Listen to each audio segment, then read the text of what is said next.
Muito bem, retomando aqui o nosso estudo do nosso livro Desobsessão, de André Luiz, psicografia do Chico e Valdo Vieira, nós vamos aqui dar continuidade então, retomando o capítulo número 25, hoje falando sobre a equipe mediúnica Psicofônicos, e também aqui emendando, equipe mediúnica Passistas.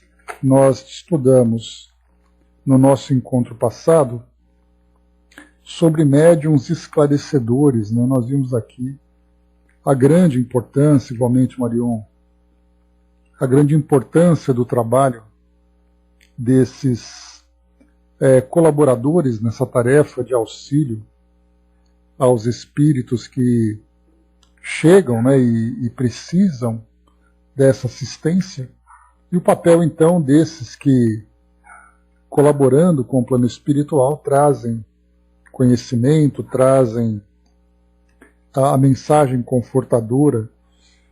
Nós vimos aqui todos os detalhes da preparação, do desenvolvimento do trabalho, das suas responsabilidades. Agora então, na equipe mediúnica Psicofônicos, nós falaremos sobre os médiuns que trabalham nessa tarefa, digamos, operacional, já que é através deles que virão as manifestações dos espíritos. Lembrando sempre que, claro, nós temos reuniões das mais variadas, reuniões dos mais variados tipos, reuniões de assistência a esses espíritos sofredores, reuniões de instrução, reuniões de comunicação com desencarnados, que trazem mensagens aos seus familiares. Então, os médiuns psicofônicos, que nesse caso, no trabalho de desobsessão, digamos assim, nos tempos atuais, são os médiuns mais atuantes. Mas vale lembrar que quando nós remontamos ao trabalho de Kardec, nós vimos ali nos registros que trazia, principalmente na Revista Espírita, nós vimos então que Kardec trabalhava essencialmente no trabalho de psicografia, inclusive trabalho de desobsessão, que nós tivemos oportunidade de estudar em alguns artigos, quando ele então falava sobre a agressividade de alguns espíritos, rasgando papel, quebrando lápis e tudo mais. Então, de lá para cá, lembrando sempre que é um trabalho de evolução nessa comunicação entre encarnados e desencarnados, e a gente lembra que os primeiros contatos foram feitos através de instrumentos, de objetos, para então, através da psicofonia, fazer com que a comunicação fluísse com muito mais naturalidade, com muito mais rapidez também, obviamente, porque através da psicofonia o trabalho fluía de uma forma rápida, Então aqui nesse caso, os médiuns psicofônicos, que o André Luiz então trata para nós aqui no livro Desobsessão, ele já aponta como sendo os principais tarefeiros nesse papel da comunicação. Dessas diversas formas de comunicação, então, ou melhor, dessas diversas características das reuniões mediúnicas, nós temos então, como eu falei para vocês, essas diversas variedades, mas nesse caso da desobsessão, ela costuma ser sempre uma tarefa que traz ali o seu estigma, que é sempre ali aquele medo, aquele temor, Quem serão os espíritos que virão se comunicar através de mim? Pensariam então os médiuns, Porque quando se trabalha com um ente querido que traz uma mensagem, muitas vezes é uma mensagem doce, na maioria das vezes, já que são mensagens consoladoras, trazem então uma mensagem doce, vem ali todo o amparo do plano espiritual, tem o objetivo de trazer aquela alegria para o familiar que aguarda, Da mesma forma também, proporcionar alegria para o espírito que se comunica. Quando nós falamos em mensagens instrutivas, são ali os nossos orientadores, os nossos mentores espirituais que chegam. Então o médium se sente muito à vontade, muito confortável com esse tipo de comunicação. Mas quando nós falamos em desobsessão, a coisa muda. Porque aí, então nós teremos o contato com espíritos sofredores dos mais variados graus, desde aquele espírito adoecido, no sentido de trazer ainda sequelas do desequilíbrio que ele vivenciou, nesse estado de perturbação, na sua desencarnação, até mesmo aqueles espíritos que se tornam essencialmente obsessores. E aí então são espíritos agressivos, são espíritos perturbados. Então muitas vezes, até mesmo dentro do meio espírita, bom dia Osmar, nós vamos encontrar ali, como eu falei para vocês, daquele estigma, né, que o médium de desobsessão, de certa forma, ele acaba sendo aquele médium menos valorizado do que aquele médium que se comunica com os instrutores espirituais. Porque a desobsessão é aquele trabalho difícil, é aquele trabalho doloroso, né? Não é aquele trabalho que traz para nós todo aquele conforto, toda aquela visão, digamos assim, mais elitizada dentro do meio espírita. Mas, na verdade, esse é um dos trabalhos mais importantes que nós temos no sentido de assistência espiritual. Então, esses médiuns precisam de uma preparação especial para o desenvolvimento de sua tarefa, especialmente dependendo ali da forma como ele atua nesse trabalho que ele desenvolve. Por exemplo, há aqueles médiuns que trabalham com assistência espiritual a esses espíritos sofredores. Nós vamos lembrar daqueles que são obsessores, vamos lembrar daqueles que são suicidas. Então são espíritos que trazem um grau de desequilíbrio, muitas vezes muito profundo. E, portanto, o médium se sente ali muito inseguro para o desempenho de sua tarefa. Ou quando é um médium experiente, ele sabe exatamente ali qual é a qualidade dos espíritos que irão se comunicar. Bom dia, Brasil. Então vamos lá aqui para entender o que André Luiz traz para nós sobre os médiuns psicofônicos.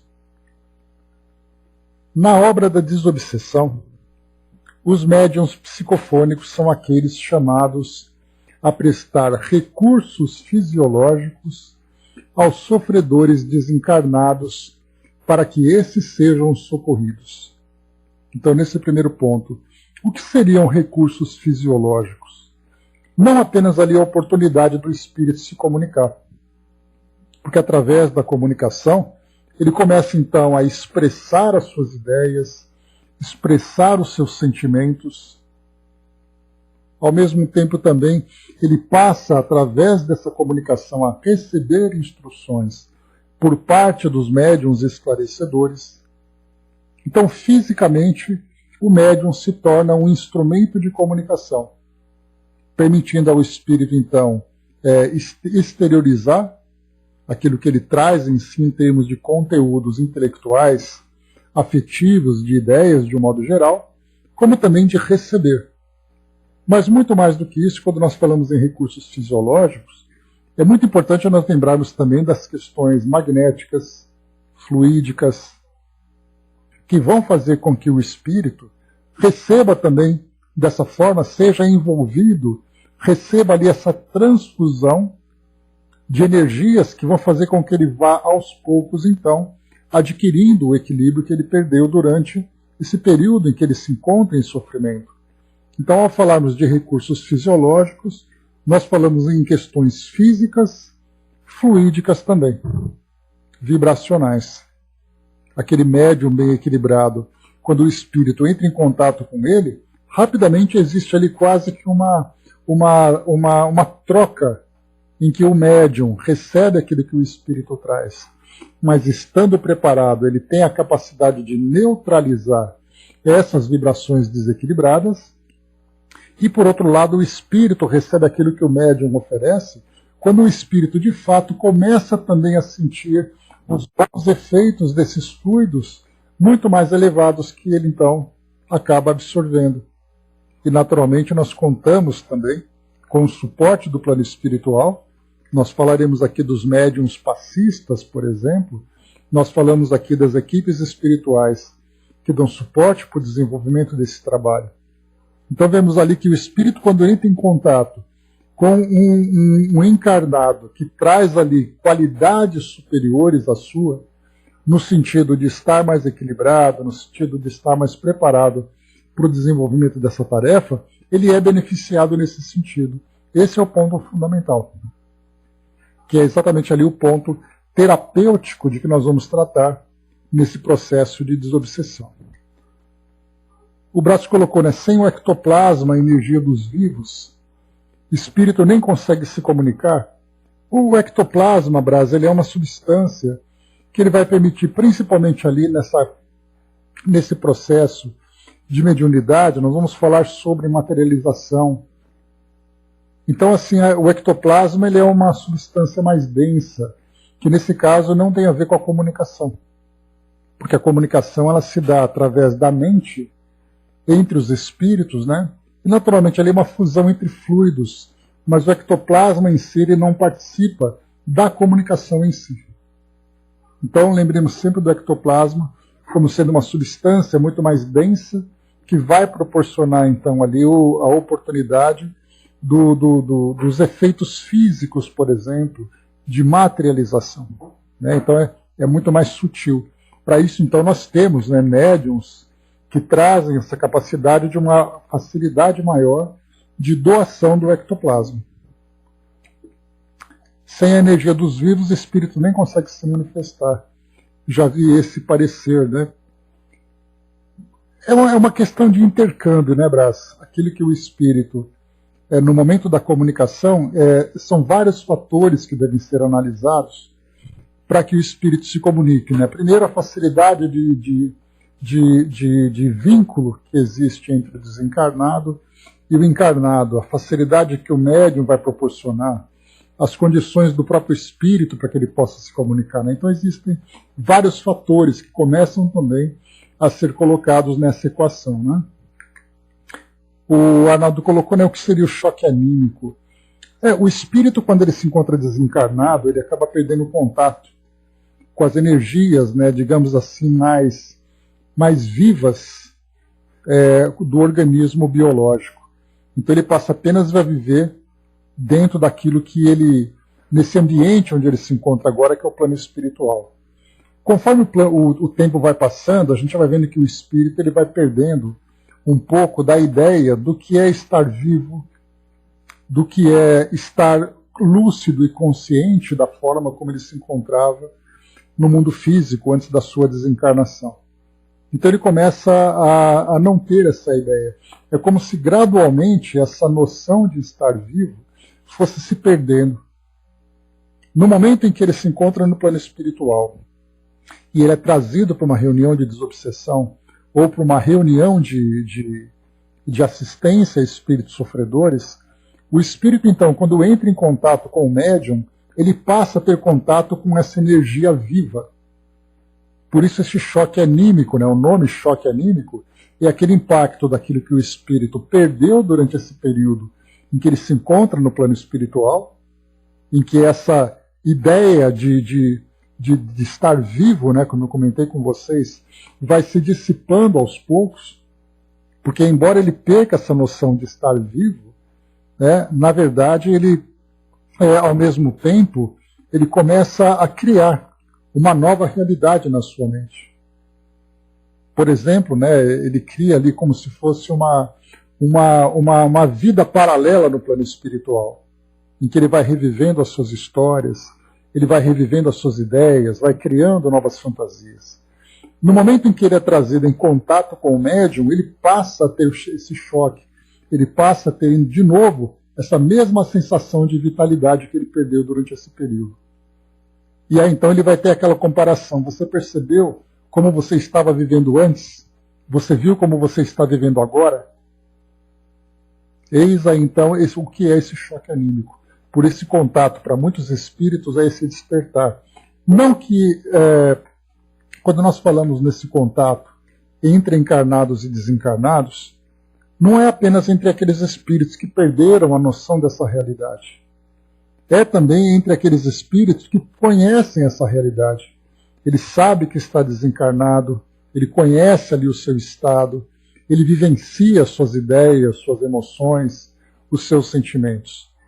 Mas esse contato com o médium faz com que ele também desperte aquelas ideias que foram adormecidas, aquelas ideias que foram esquecidas pelo novo modo de viver em que ele se encontra. Então o choque anímico proporciona ao espírito esse contato. Seria como se ele ficasse durante muito tempo envolvido por uma bruma, né, por uma nuvem de uma substância que para ele seria tóxica, já que ele se encontra nessa realidade, no mundo espiritual, numa condição de sofrimento, e ele fosse puxado para respirar o ar puro. Então ele começaria a viver, olha, essa aqui é a realidade que você perdeu. E ele passa a ter então aqueles suspiros profundos, começa a sentir aquele ar que ele tinha perdido durante muito tempo. E é porque ele passou a se acostumar a respirar essa substância mais tóxica, que exatamente proporciona para ele esse sofrimento. Então essa é a ideia do choque anímico, de fazer com que o espírito se aproxime dessa realidade. Abraço, Ernest, muito obrigado pela participação. Ela trouxe para nós assim. Só um instantinho. O solo que precisava ser arado e bem adubado, enfim, está bem fértil.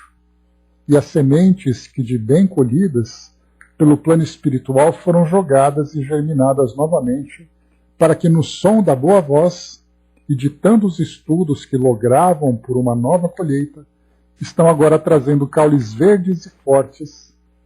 Já se notam flores e folhas graúdas e bem formadas. Raízes fortes já se colocam à mostra, e agora, durante outros períodos que, chegando através desse dia, os frutos virão maduros e deliciosos.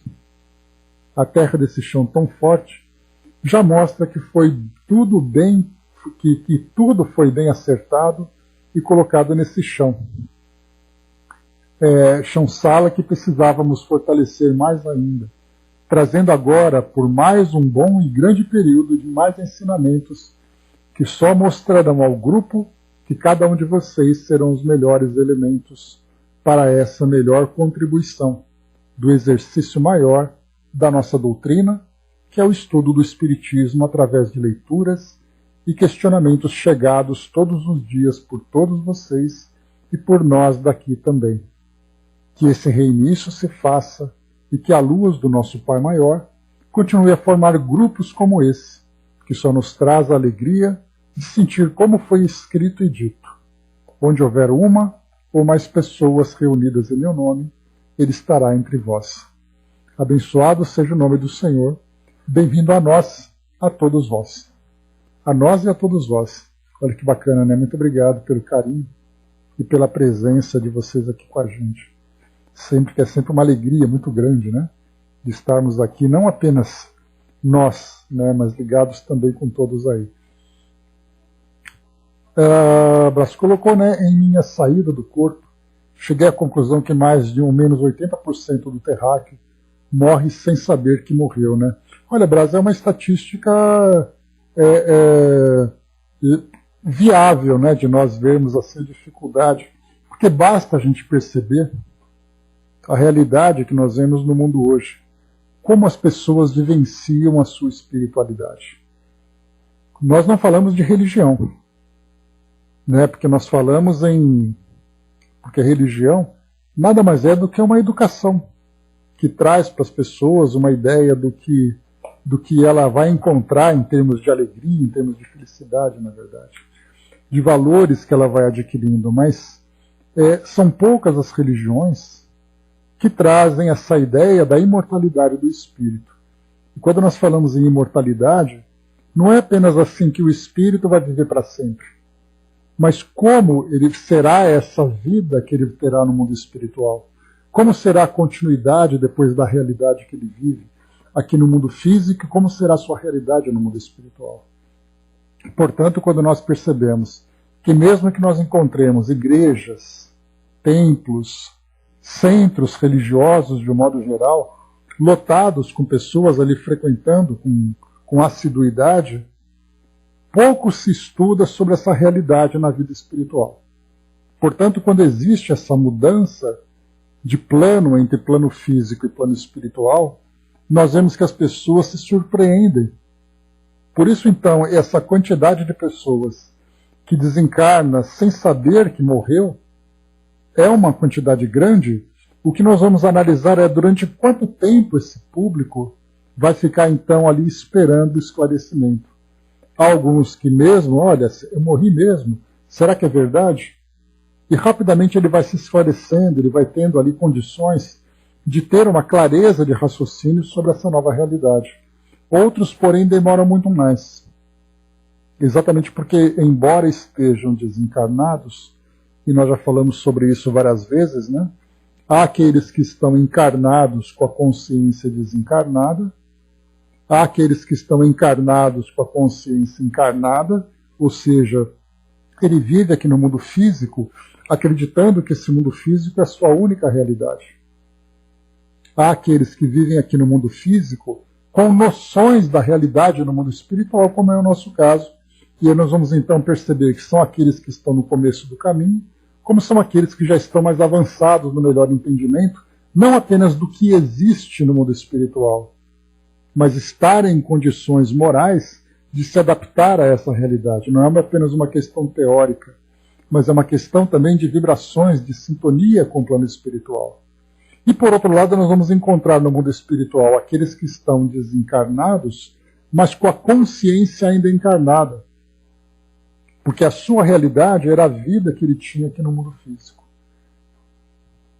Ele fala assim, olha, eu estou aqui, eu sou o João, eu moro em tal lugar, a minha família é tal, e ele está no mundo espiritual acreditando que essa é a sua única realidade. E nós teremos aqueles que estão desencarnados também com a consciência desencarnada, ou seja, esse é o espírito na melhor condição. Então o que nós vamos perceber é, a maioria desencarna sem saber que morreu. O tempo que cada um vai levar para despertar, aí é uma questão muito relativa. Cada espírito tem o seu próprio tempo, como nós já estudamos, inclusive, nas obras de André Luiz. Né? Avançando um pouquinho,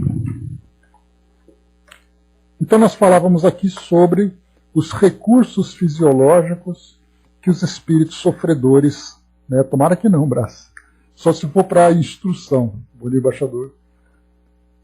Então, os recursos fisiológicos aos sofredores desencarnados para que estes sejam socorridos. E continua.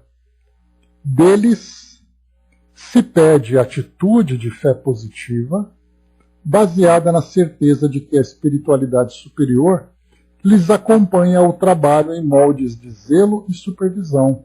Aí é um ponto importante.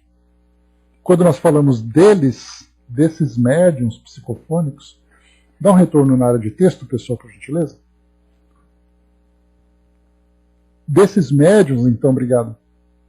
Desses médiuns, então, que são os psicofônicos, depende a atitude de fé positiva baseada na certeza do amparo do plano espiritual.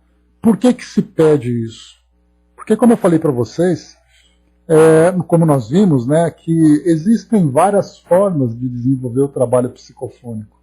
Mas quando se fala em trabalho de desobsessão, existe uma insegurança, existe um medo muito grande.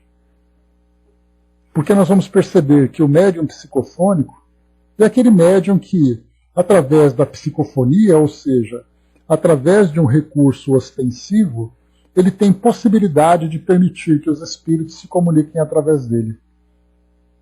Baseado nisso, através ali do estudo que ele vai desenvolvendo, através dessa capacidade que ele tem de comunicação, ele se apresenta ou é encaminhado para o serviço. E se nós fizéssemos uma pesquisa perguntando a todos os médiuns psicofônicos se eles gostariam de trabalhar na desobsessão, nós veremos que uma grande quantidade diria, olha, eu só trabalho porque me encaminharam. Se dependesse de mim, eu não faria isso. Porque só para a gente poder fazer aqui uma comparação, fazer ali um paralelo, é como se nós falássemos assim, olha, todos nós vamos trabalhar na caridade, num trabalho social junto às pessoas que têm necessidades. Quem quer trabalhar com famílias carentes? Todo mundo levanta a mão. Quem quer trabalhar num orfanato brincando com crianças? Muita gente levanta a mão. Quem quer trabalhar com dependentes químicos na Cracolândia? aí a maioria baixaria a mão e só alguns levantariam. Por que isso tudo? Porque o público provoca em nós um efeito emocional muito forte. E quando você fala que você vai trabalhar com desobsessão, nós já temos já o perfil dos espíritos que se manifestam nessa reunião. Então a grande maioria dos médiuns optaria por não trabalhar com esse público. Pelo medo, pelo receio, até mesmo pelo preconceito. Porque quando nós falamos, por exemplo, nesse caso da Cracolândia, nós não nos importamos se aquele indivíduo que se encontra naquele ambiente, se ele tem família, se ele era uma pessoa que tinha boa índole, mas ele acabou caindo, sendo envolvido naquela circunstância. A gente vai pensar, se ele é um usuário de drogas, ele é uma pessoa perigosa. Portanto, fazer um trabalho como esse exige daquela pessoa que trabalha que trabalha com essa assistência uma vontade, uma determinação muito grande. E no caso da mediunidade não é diferente. Porque é muito bonito, né? A gente via, por exemplo, quando o Chico completou 100 anos, né? Completaria 100 anos de idade, que foi em 2002, não 2010, porque ele nasceu em 1910, né? Então, em 2010, houve uma grande mobilização no Brasil por parte das instituições espíritas, das federativas, da mídia de um modo geral, trazendo ali muitos documentários, filmes, entrevistas, resgates de um modo geral, né, da história do Chico. E a grande maioria mostrava exatamente ali o Chico, trazendo aquelas mensagens belíssimas, aquelas famílias que ficavam bem consoladas e tudo mais. Mas ninguém mostrava o trabalho de assistência que o Chico desenvolvia, até porque também isso não era exposto, mas assistência a espíritos sofredores. E aí era muito comum os médiuns ficarem espelhados nessa imagem, pensando assim, poxa, como eu queria ter uma mediunidade igual a do Chico. Isso porque trazia esse certo status, trazia essa certa beleza, mas a mediunidade do Chico não tinha apenas o lado bonito. Tinha um lado difícil, um lado doloroso também, que era exatamente ali o processo de obsessão, que era o contato com espíritos sofredores e tudo mais. Então esse lado muito pouca gente percebe. E pouca gente deseja trabalhar nesse sentido. Bom dia, soldado. Então quando nós falamos nesse caso aqui do trabalho com esses espíritos sofredores, por isso é colocado para nós aqui, desses médiuns, depende essa fé positiva baseada nessa certeza de que há o amparo da espiritualidade superior. Ou seja, sim, é um trabalho difícil. É um trabalho em que os espíritos que vão se comunicar não são aqueles espíritos belos e radiosos. São espíritos sofredores, muitas vezes agressivos, muitas vezes desequilibrados, mas confie, porque você vai fazer a sua parte e a espiritualidade superior vai fazer a parte dela. Para que nesse trabalho conjunto, aquele irmão em sofrimento seja bem acolhido. Então, assim, sim, não é um trabalho nobre no sentido de status dentro do meio espírita. Não é aquele trabalho limpo, entre aspas, em que você só vai lidar com espíritos bonitos, espíritos inteligentes, espíritos esclarecidos. É um trabalho em que a gente vai ter que arregaçar as mangas e lidar com esse sofrimento, lidar com esse desequilíbrio. Mas é exatamente ali. A gente lembra a passagem do Evangelho em que Jesus disse, né? Não são os que precisam de médico, são os doentes. Por isso, então, você pode não ter o status de ser o médium que recebe o seu mentor espiritual. Você é o médium que trabalha com o espírito sofredor, com o espírito desequilibrado, mas é ali que essa assistência é necessária. E é esse tipo de médium que o plano espiritual precisa para trabalhar nesse sentido do resgate, para trabalhar na assistência, para acolher e auxiliar no desenvolvimento desses espíritos presos ainda nessa teia de sofrimento. E para isso há necessidade, primeiro, da coragem, da boa vontade e depois da confiança de que aquele espírito, mesmo desequilibrado, ele vem limitado ali por todas as vibrações e energias que vão conduzi-lo para aquele recinto, para aquele ambiente, em que vai ter o trabalho do médium esclarecedor, que vai despertar nele a consciência. Existe muito medo, principalmente de médiuns iniciantes. Será que o espírito vai dizer alguma coisa agressiva? Será que o espírito vai soltar um palavrão? Será que o espírito vai me fazer passar vergonha? Esse é o ambiente da desobsessão. E depois ele continua aqui, André Luiz. Compreendendo que ninguém é chamado por acaso à tarefa de tamanha envergadura moral, verificarão facilmente que da passividade construtiva que demonstrem depende o êxito da empreitada de luz e libertação em que foram admitidos.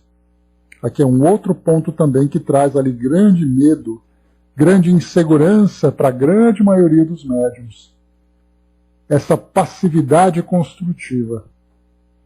Nós já estudamos, quando tivemos ali como roteiro de estudo o Livro dos Médiuns, nós falávamos sobre o médium, em que o médium é mais produtivo. O médium mais produtivo é aquele que menos interfere na comunicação. Porque nós temos aquele médium que é o médium mecânico, que nesse caso ele acaba ficando inconsciente no conteúdo da mensagem, não necessariamente inconsciente no sentido dele perder a lucidez do que está acontecendo. Há aqueles que, no estado de transe, saem do ar, não percebem o que acontece à sua volta, e há aqueles médiuns que estão absolutamente lúcidos com relação à atividade que se desenvolve, mas ele não tem conhecimento do conteúdo da mensagem, exatamente porque ela vem de uma forma mecânica. Nesse sentido, nós vamos pensar então, esse médium é aquele que menos interfere. Há aquele médium que é o semi-inconsciente, e sendo semi-inconsciente, ele tem ali uma noção relativa do que acontece no conteúdo da comunicação e na comunicação em si. Porque o médium, por princípio, como lembra Kardec, todos os médiums são médiums sensitivos. Então a sensitividade não é uma categoria exclusiva de determinados médiums. Todos os médiums são sensitivos, no sentido de que eles são capazes de perceber o espírito que se aproxima, de ser capaz de traçar o fio do espírito que vai se comunicar. Se é o espírito que traz uma vibração mais tranquila, mais harmoniosa, se é aquele espírito que traz uma vibração mais perturbada, se é um espírito familiar, se é um espírito desconhecido. Ele é sensitivo, ele sente isso. E junto com essa sensibilidade, ele traz também ali a capacidade da ostensividade de determinadas faculdades, a psicofonia, a psicografia, dentre outras. Então, por isso, o médium, quando então, como Kardec coloca, que é o médium que menos interfere na comunicação, é aquele médium que permite que a mensagem venha dentro, dentro da maior autenticidade possível. Seja através da psicografia, seja através da psicofonia. E aí nós já estudamos sobre a interferência do médium na comunicação. Então aquele médium que fica com receio que o espírito fale demais, não apenas trazendo as suas próprias ideias, mas falando sobre a vida do próprio médium. Há aquele médium que acredita que ele pode contribuir para que a mensagem fique mais completa. Há aquele médium que acha que a linguagem do espírito é uma linguagem muito simples e ele pode tentar ajudar de boa vontade. Nós não falamos aqui do médium que faz isso de má fé. Nós falamos daqueles que fazem de boa fé. Porém, essa boa fé acaba interferindo. Por isso, nesse caso, quando nós falamos em passividade construtiva, é aquele médium que, bem estado, bem orientado, nos seus valores, ele desenvolve, então, essa atitude de fé positiva e de confiança na espiritualidade superior, ele permite que o espírito se manifeste naturalmente, embora sempre vigilante.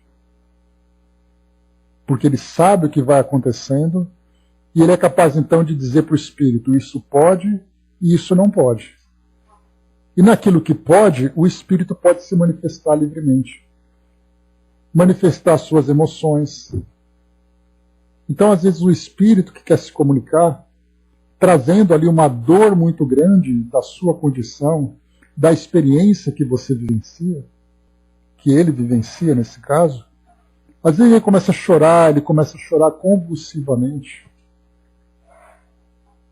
E começa a trazer ali emoções muito fortes. E o médium, preocupado com isso, começa então a conter a manifestação dos espíritos. E contendo, ele acaba tirando a intensidade, porque o espírito está sofrendo, mas a impressão que dá é que o espírito que sofre só um pouquinho. Agora, qual é exatamente ali o limite que o médium vai entrar entre deixar que o espírito se manifeste e conter a sua manifestação? Vem exatamente através do estudo, da experiência que ele vai adquirindo. Mas é essa passividade construtiva, pessoal, vamos para o texto? É essa passividade construtiva que nós vamos encontrar então aquele médium que permite que ele se manifeste, que ele traga as suas ideias, que ele traga os seus sentimentos, fazendo que, através do esclarecimento e através da influência dos espíritos, ele seja devidamente auxiliado. Porque nós podemos dizer assim, né? Nós temos aquele paciente que não conta tudo para o médico. Ele só conta algumas partes do seu problema.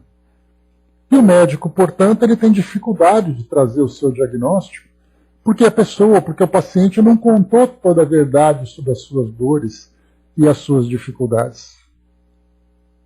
Então aquele espírito que começa a trazer ali as suas ideias, e suas ideias são tolhidas, são contidas e influenciadas pelo pensamento do médium, aquele que é o esclarecedor, ele vai dizer para o espírito aquilo que o espírito está apresentando para ele. Só que se o espírito não consegue se manifestar e trazer ali a sua realidade, o esclarecedor não consegue ajudá-lo efetivamente. Então aquele médium que muitas vezes inseguro, temeroso ou até mesmo orgulhoso, ele acaba interferindo na manifestação. Por isso, mais uma vez, como é colocado aqui para nós, compreendendo que ninguém é chamado por acaso à tarefa de tamanha envergadura moral, verificarão facilmente que da passividade construtiva que demonstrem depende o êxito da empreitada de luz e libertação em que foram admitidos.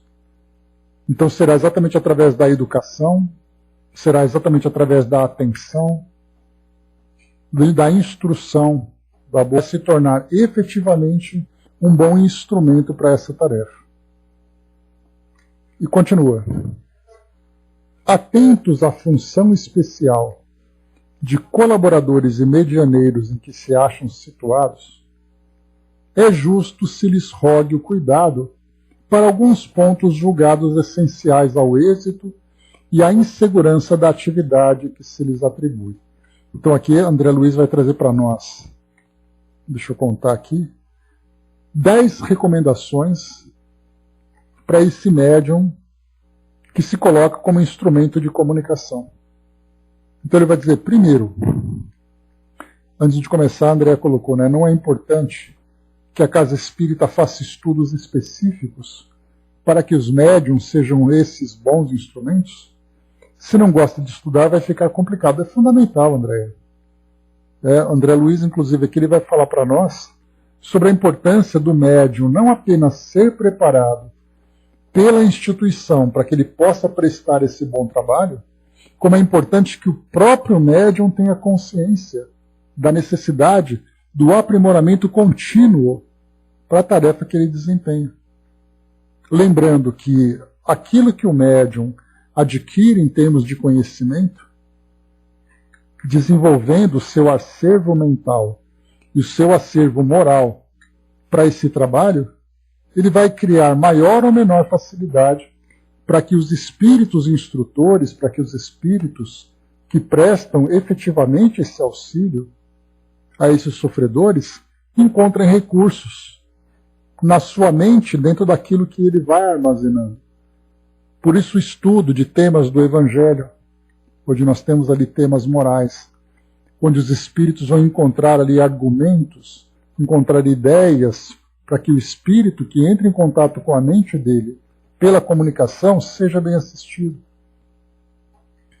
Tecnicamente, ele vai estudar, por exemplo, temas relacionados à mediunidade, em que ele vai compreender exatamente ali a natureza das suas percepções. Então aquele médium que fica esperando que o centro espírita o chame para fazer ali uma atualização, para oferecer novos temas, é um médium que fica acomodado. E muitas vezes nós temos médiums que ficam durante muito tempo fazendo esse trabalho e ele acaba achando, bom, eu já aprendi tudo. Eu já vi um monte de coisa, não preciso aprender mais nada. Ah, porque eu estou há 30 anos fazendo tudo isso. Ele acaba, na verdade, enganando a si próprio. Então vamos lá. Primeiro, desenvolvimento da autocrítica. Aí o médium estar consciente sobre a sua condição. Será que eu estou trabalhando efetivamente? Será que o modo como eu me apresentei ao trabalho é o modo adequado? Lembrando que André Luiz ele trouxe para nós nesse livro uma linha de raciocínio em que ele começa, antes de falar sobre a tarefa efetivamente da assistência mediúnica, ele fala sobre toda a preparação do médium na sua rotina. Como ele acorda, como ele se prepara durante o dia, quando ele vai até a reunião, a sua conduta nessa chegada à reunião mediúnica. Então não é somente aquela ideia, não, eu sou um bom médium, porque durante a reunião mediúnica eu atendi 3, 4 espíritos naquela reunião. E ele se esquece da sua conduta no seu trabalho, na sua casa, no seu dia a dia, na forma como ele se disciplina para essa tarefa. Então essa autocrítica é muito importante em todos os sentidos. No sentido moral, no sentido intelectual, no sentido de preparação, no sentido da execução. O pré, o durante, o depois. A humildade nesse sentido também. Na questão moral, né? Poxa, eu sou um médium tão importante quanto todos que estão aqui. Não, mas eu sou um médium muito bom. Se não fosse por mim, o trabalho não aconteceria. Então, por isso, essa vigilância constante. Lembrando sempre que os médiuns que se apresentam ao trabalho mediúnico não são médiuns prontos, mas são espíritos em desenvolvimento, em que a mediunidade chega como um recurso para que ele possa compreender a sua condição e se aprimorar a partir dela. Então ele começa a perceber, bom, eu sou médium, eu sou uma pessoa que trabalha na mediunidade, e a mediunidade vem como um instrumento de correção. E eu estar fazendo esse tipo de trabalho é para mim um desafio, mas ao mesmo tempo é para mim a medicação que eu preciso. Porque vai exigir de mim uma série de esforços e mudança de conduta. Então a mediunidade no mundo de provas e expiações não é um privilégio. Até comentei com vocês outras vezes, né? As pessoas assim que trabalham nos centros espíritas andam com aquele crachazinho da mediunidade, exibindo como se fosse uma medalha. E na verdade a gente olha para ele e fala assim, bem feito. Você veio como médium. E não parabéns por ser médium. Porque o médium missionário, nós conhecemos vários. Vários, embora poucos. Mas são médiuns que se destacam exatamente pela qualidade do trabalho, pela grandeza do trabalho. Esses são médiuns missionários. Agora, quando nós falamos em médiuns que são trabalhadores porque precisam se aprimorar, esses trazem realmente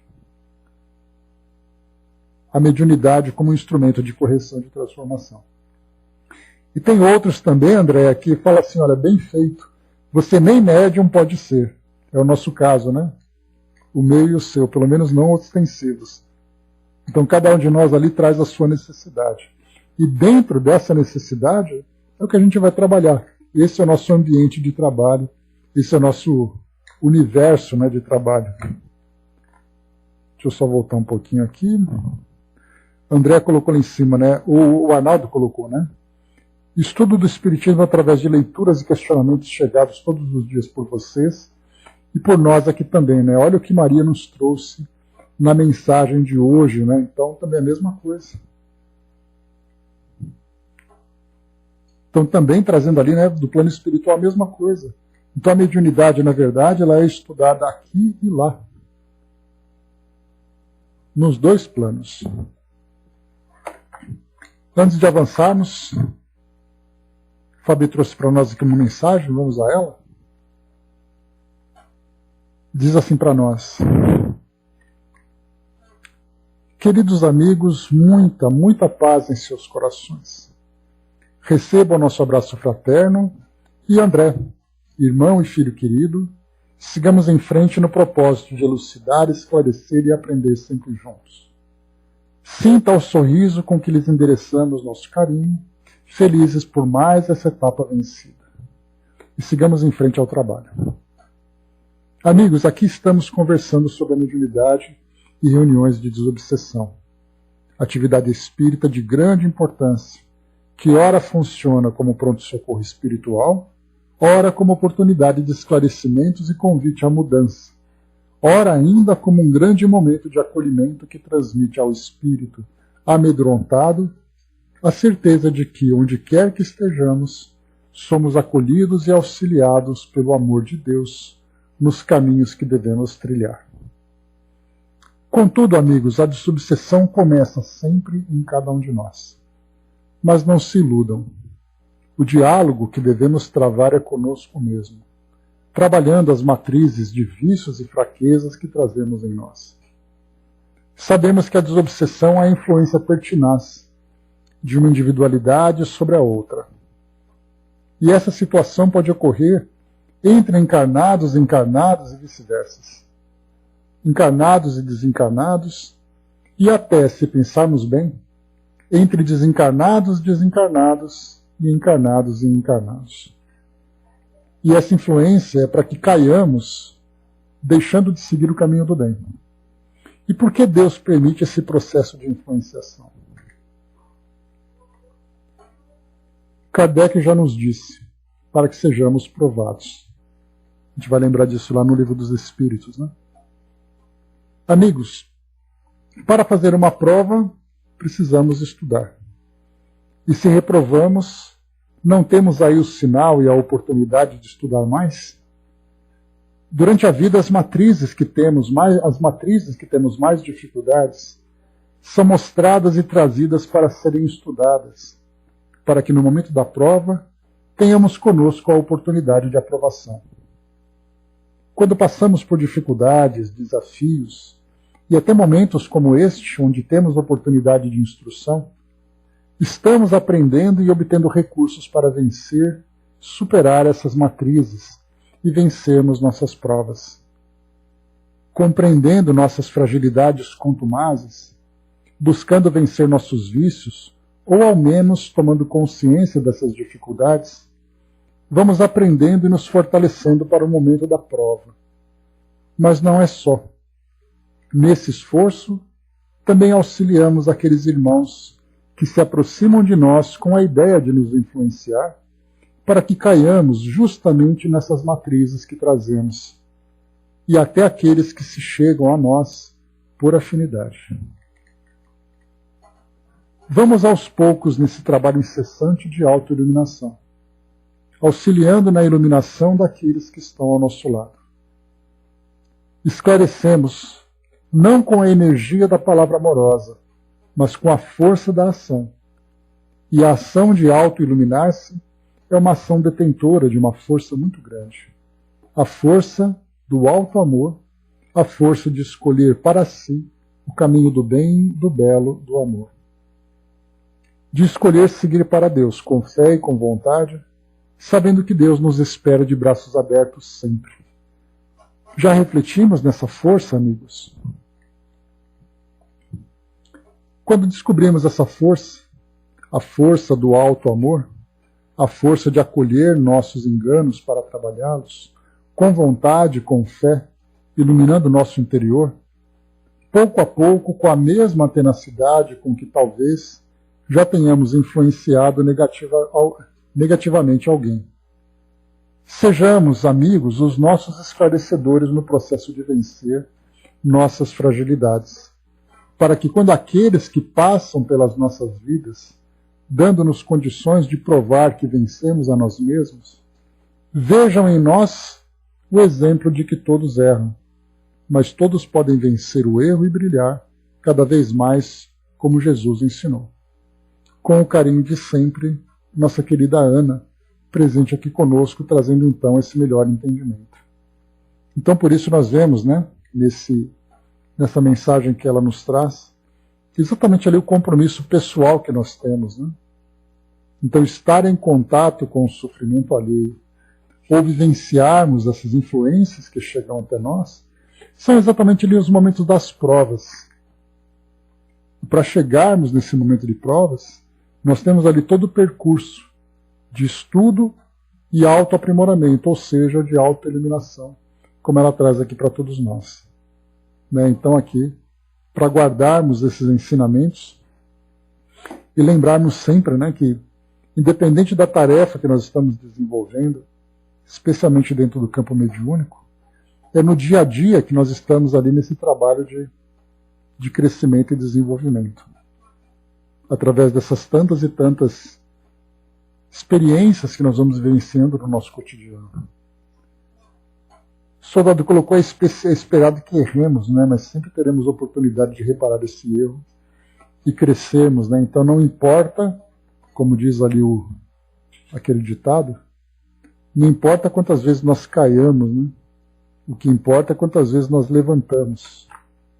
E quanto mais nós aprendemos com essa experiência, menor é o erro, né? Ou menores serão as chances de novas quedas no futuro. Então, seguindo para nós aqui o nosso texto, primeiro então o desenvolvimento da autocrítica. Depois aqui então o número 2, para já concluirmos o nosso ensinamento de hoje, aceitação dos próprios erros em trabalho medianímico para que se lhes apure a capacidade de transmissão. Então, primeiro, o objetivo do bom médium é alcançar essa condição pura, ou a melhor possível, para facilitar essa comunicação. Ou seja, o médium bem desenvolvido, no sentido de tecnicamente ter bom conhecimento, moralmente estar bem transformado, para que os espíritos encontrem nesse instrumento, que é o médium, a facilidade de se expressar nesse trabalho de assistência espiritual de que nós estamos tratando. Mas para isso é importante que o médium, através primeiro da autocrítica, compreenda os próprios erros e trabalhe para que ele possa se aprimorar. É muito interessante a gente ver que existem aqueles médiuns que são realmente bastante conhecedores dessa tarefa, têm uma grande experiência no desenvolvimento desse trabalho, mas tem também aqueles médiuns que estão dando os primeiros passos. Podemos imaginar, por exemplo, que nessa semana que nós estamos estudando, teremos algum médium em alguma casa espírita espalhada aqui pelo nosso país, ou em algum lugar, em qualquer lugar do mundo, dentro desse trabalho organizado de assistência aos espíritos sofredores, ao atendimento aos desobsessores, aqueles médiuns que terão pela primeira vez a experiência de se sentar junto à equipe para prestar esse serviço. E aí então vem aquele grande medo. Primeiro nós temos aquele medo de iniciante e nós temos aquele erro dos veteranos. que é exatamente ali, né? Quanto mais ele participa dessa experiência, muitas vezes menos vigilante ele fica. Porque é algo tão automático. Eu tenho reunião mediúnica hoje. Essa semana eu vou participar da desobsessão. Se esquecendo exatamente da grande importância desse trabalho. Então, o trabalho de desobsessão não é mais um dia no escritório. O trabalho de desobsessão é um momento, é um evento em que ele vai participar e que exige dele uma preparação muito grande. Então ele tem que pensar, essa semana eu tenho desobsessão. Ele vai ter que dizer, opa, essa semana eu tenho desobsessão. E aí então ele vai ter que se preparar fisicamente, psiquicamente, tecnicamente para prestar esse serviço. E quanto mais ele estuda e mais autocrítico ele se torna, maior é a facilidade dele perceber as dificuldades que precisam ser trabalhadas em si mesmo. Então, por isso, nós vamos encontrar nesse segundo item exatamente ali os elementos para que ele possa ajudar na apuração da capacidade de transmissão. Menos interferência, maior simplicidade, maior participação. Esse será, então, o seu papel. E para finalizar, meus amigos, então, próximo item número 3, nós veremos no nosso próximo encontro. E aí, então, continuaremos aqui vendo os atributos, né? Ou melhor, atributos não, as necessidades, os cuidados que o médium psicofônico precisa ter